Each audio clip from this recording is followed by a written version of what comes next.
She was sitting on the bench near the fountain when I spotted her. My daughter. 36 years old, still the most beautiful thing I had ever made. But she looked small that afternoon in a way I hadn't seen since she was 7 and came home from school with a torn backpack and bruised pride. Beside her, my granddaughter Emma pressed her face into her mother's side, one small fist clutching the hem of her jacket. 2 suitcases stood at their feet like silent witnesses. I pulled over before my driver even had a chance to slow down properly. I was out of the car and walking toward them before I had a single word ready. My daughter looked up. Her eyes were dry, which told me everything. She had already cried herself out somewhere I wasn't.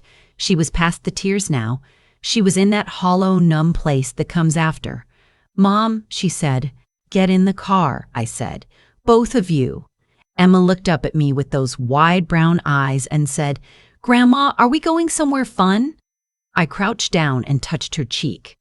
"We're going home, sweetheart." And I meant it in every possible way. I need to back up, because what happened that afternoon did not begin that afternoon. It began the way most catastrophes do, quietly, politely, with a firm handshake and a warm smile at a dinner table I should have trusted my instincts about from the very beginning. My name is Margaret.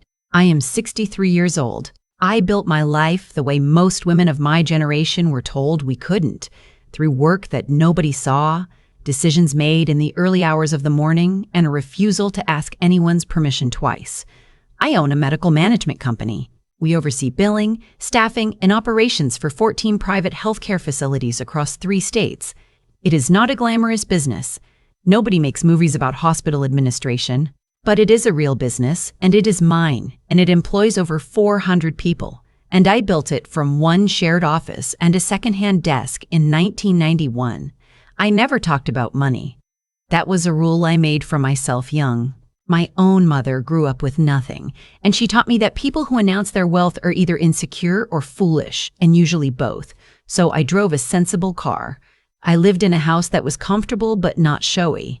I wore good clothes, but not conspicuous ones. My daughter grew up knowing we were financially stable. She did not grow up knowing the specific shape and size of what I had built. That was my choice. I thought I was protecting her from a certain kind of attention. I did not fully consider that I might also be leaving her unprotected in a different way. Her name is Claire. She is a pediatric occupational therapist, which is exactly the kind of job that tells you everything about a person. She is patient and methodical, and she sees potential in people that they cannot yet see in themselves. She met her husband 6 years ago at a fundraising event for a children's hospital where she volunteered. He was charming. He laughed easily. He opened doors and remembered names and said all the right things. His name was David Whitmore, and I want to be careful here because David was not the villain of this story. His father was. Gerald Whitmore was 67 years old, a retired real estate developer with a reputation in certain circles as a self-made man, which was a description he had carefully cultivated and which was, I would later discover, substantially fiction. He was tall and silver-haired, and he carried himself with the particular confidence of a man who had never been seriously held accountable for anything. He ran his family the way he ran his business dealings. Do control disguised as generosity. He paid for the wedding. He helped the young couple purchase their home in a neighborhood he selected through a development he had a financial interest in. He offered David a position in his property management company, which meant David's income, David's schedule, and David's professional future were all structurally in his father's hands. I watched this happen. I voiced concerns quietly and carefully because Claire was happy and I respected her choices. She knew what I thought. She also knew she was an adult. So I kept my distance and I stayed available, and I told myself that sometimes people with controlling parents find their way through it. I was right in the end, just not in the way I expected. The morning everything broke open, I was in my office reviewing a staffing contract when my phone rang. It was not Claire's number. It was a number I didn't recognize, and I almost let it go to voicemail. "Is this Margaret Holt?" A woman's voice. "Careful." "It is. My name is Rosa. I live 2 doors down from your daughter. I have her phone. She asked me to call you," she said. A pause. "She said to tell you she's at Riverside Park, the east entrance." With Emma, I was already standing. Is she hurt? I asked. Not physically, Rosa said, but she needs you. I found out the rest in pieces. Some from Claire herself, in the car on the way back to my house. Some from the documents I would collect over the following weeks. Some from Gerald Whitmore's own mouth at a moment he did not know I was listening. What had happened was this. Gerald had called a family meeting 3 days earlier. He'd presented it as a financial discussion. What it actually was an ultimatum. He had decided after 6 years of marriage and 1 grandchild that Claire was not the right fit for the Whitmore family. He used that word, fit. The way you discuss a piece of furniture that didn't match the room. He told David that the arrangement with the house, the job, the connections, all of it was contingent on the family presenting a united image. And Claire, in his assessment, did not contribute to that image.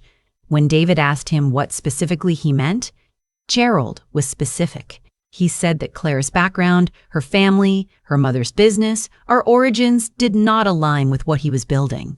He said it plainly and without embarrassment. He had looked into us. He had found us wanting.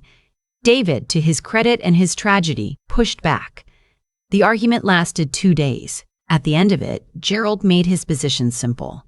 David could stand with his father, or he could leave the company, lose the house, which was technically still in Gerald's name, a fact Claire had not known, and be cut off entirely. David made his choice. I will not call it unforgivable, because I think shame and fear can make cowards of people who might otherwise be decent. But he made it. And Gerald appeared at the house on a Tuesday morning, while David was at the office, and told Claire she had 48 hours to remove herself and her daughter from the property. Claire had called her own number to reach me. Rosa had answered and handed over the phone. That was how I came to be standing beside a park fountain, looking at my daughter and my 5-year-old granddaughter and 2 suitcases, with the very quiet and very focused feeling that tends to come over me when I have already decided what I'm going to do and am simply working out the order of operations. My house has 6 bedrooms. Claire and Emma were settled into the 2 best ones by dinner time. Emma ate pasta and asked if she could sleep with the light on, and I said yes, and I sat with her until she fell asleep, which took about 4 minutes, because children are more resilient than we give them credit for, and also because she had Rabbit, her stuffed rabbit, who apparently handled most of the heavy emotional lifting in her world. Then I went downstairs and sat with my daughter at the kitchen table, and I listened. Claire talked for almost 2 hours. I did not interrupt. I did not offer solutions or opinions or perspective. I poured tea and I listened, and I let her say everything she had been holding. When she was finished, she looked at me across the table with an expression I recognized. The look of someone who has just set down something very heavy and is not sure yet what to do with their empty hands. I didn't know about the house, she said. I thought we owned it. I know. I didn't know he'd been looking into us. Into you. She hesitated. What did he find? I don't know yet what exactly he looked at, I said, but I can imagine what conclusions he drew. She was quiet for a moment. Mom, what do you actually, how big is the company? It was the first time she had asked me directly. I told her. I watched her face go through several things at once. Why didn't you ever tell me? Because I wanted you to make choices for yourself, I said, not based on what you thought you had access to. She nodded slowly. Then she said, Gerald told David I came from nothing, that I had nothing to offer. Gerald Whitmore, I said, has been operating a real estate holding company that has not filed accurate income disclosures with the state of Ohio for at least 4 years. I know this because 2 of the facilities we manage are in buildings his company owns, and the lease terms we were offered last year did not match the public valuations on record. I had our legal team look into it. I have been sitting on that information because it was not yet my problem to solve. Claire stared at me. It is now my problem to solve, I said. I want to be clear about something because I think it matters. What I did in the weeks that followed was not about revenge. I know that word gets used for stories like this, and I understand why. There is something satisfying about it, the idea of scales balancing, but that was not what drove me. What drove me was something simpler and older. My daughter and my granddaughter had been removed from their home by a man who believed that his money and his name gave him the right to evaluate human beings and discard the ones he found insufficient. I had spent 40 years building something real in the world, and he had looked at my family and found us wanting. I do not accept that verdict. I never have, from anyone. I was simply in a position, this time, to demonstrate why. I called my attorney, a woman named Patricia who has worked with me for 20 years and who, when I explained the situation, said only, "Send me everything you have and I'll start pulling the public records tonight." I called the 2 facilities managers whose buildings were in Whitmore Properties and asked them to send me every lease document, every communication, every amendment going back to the original agreements. They had it in my inbox within 24 hours. I contacted a forensic accounting firm we had used on a previous acquisition. I told them I needed a full analysis of Whitmore Property Group's publicly available financials, cross-referenced with Ohio state disclosures. I told them I needed it in 3 weeks. And then I did something I had been considering for 2 years and had not yet acted on. I made an offer to acquire a competing property management firm in Cleveland that had been quietly looking for a buyer. This firm managed 11 commercial buildings. 3 of them were currently leased to Whitmore-affiliated businesses. I made the offer on a Thursday. It was accepted the following Monday. I want to tell you about the moment I understood exactly what Gerald Whitmore was, because it matters for what came next. It was a charity event, a gala for a children's literacy foundation held at a hotel in downtown Cleveland. Gerald was on the board. My company had been a donor for years, quietly, without fanfare, the way I preferred. I was not on the board. I had simply, over time, become one of the larger contributors, and so I received an invitation. Gerald did not know I would be there. I confirmed my attendance the day before. I arrived early. I wore a charcoal dress and my mother's pearl earrings, and I found a position near the windows where I could see the room without being immediately visible. I watched Gerald work the space. He was very good at it. He moved from cluster to cluster with an ease that looked natural but wasn't. I have spent too many years in rooms like that to mistake performance for personality.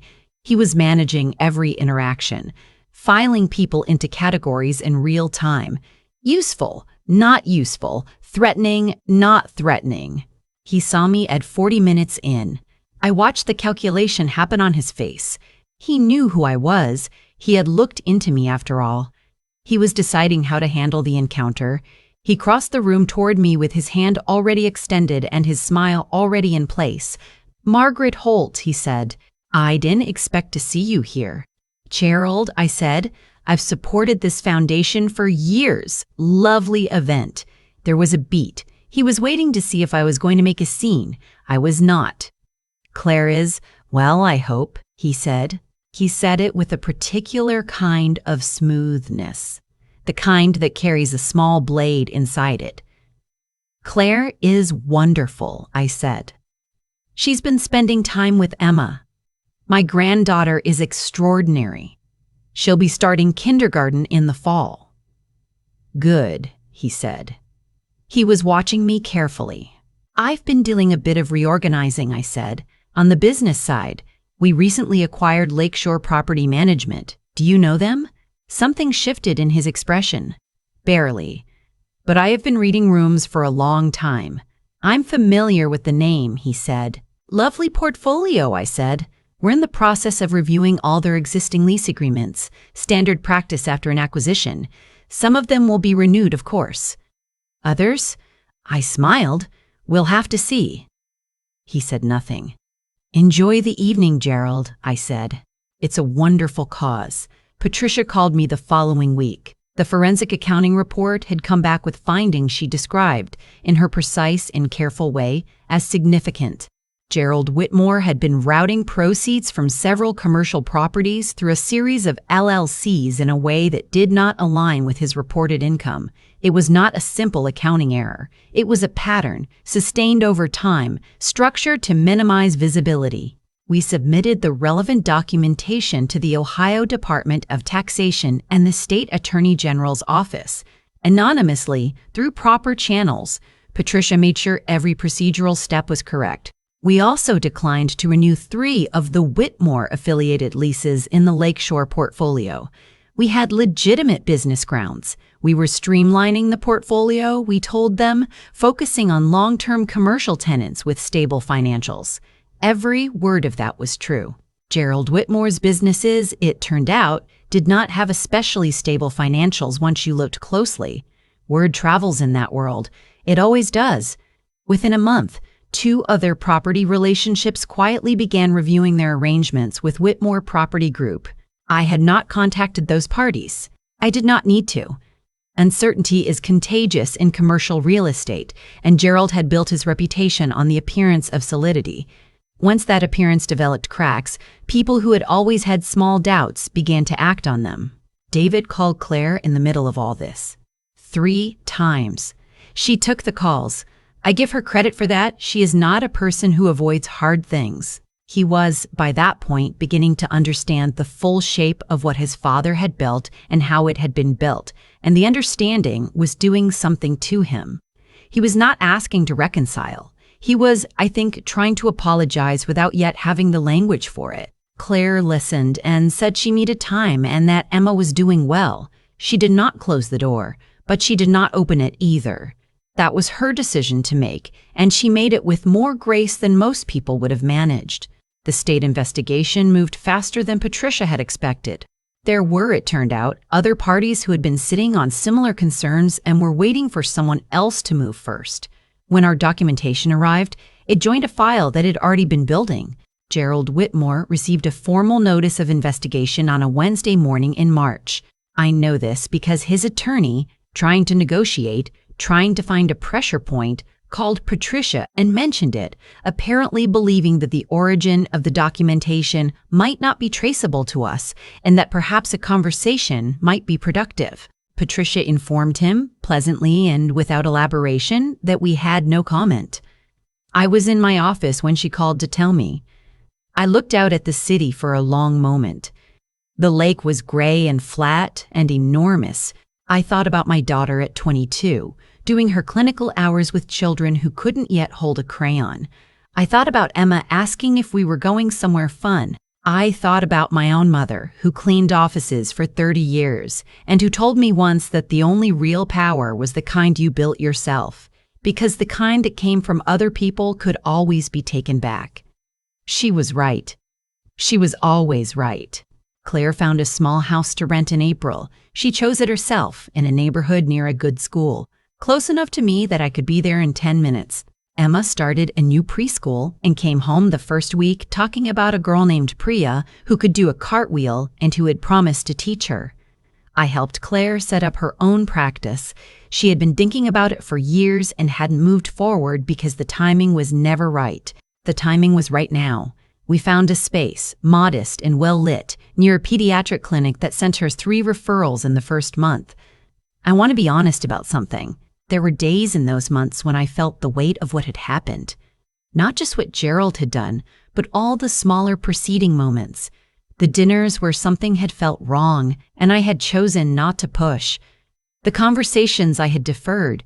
The doubts I had kept private. You can do everything right and still find yourself at a park fountain with 2 suitcases and a 5-year-old asking about someplace fun. But I also know this. The women who came before me did not build anything so that I could use what they built timidly. My mother scrubbed floors. Her mother took in laundry. I run 400 people and 14 facilities, and I have never once pretended otherwise, except to the wrong people, for the wrong reasons, for too long. I will not make that mistake again. Claire is doing well. Emma is doing wonderfully. She can do a cartwheel now. She showed me last Sunday in the backyard, and it was the most lopsided, fearless, perfect cartwheel I have ever seen. Gerald Whitmore is currently cooperating with a state investigation. David is no longer employed by Whitmore Property Group. From what Claire tells me, he is working through things with a great deal more honesty than he managed before. I hold no view on what that leads to. That part is not mine. What is mine is this: the knowledge that when my daughter looked up from that bench and saw me coming, she did not look surprised. She looked like she had been waiting. Not because she expected rescue. Claire has never been that kind of person. But because she knew when things broke open, I would not stay in my car. She was right about that. She has always known me better than I sometimes knew myself. That is its own kind of legacy, I think. The kind you build without meaning to. The kind that holds,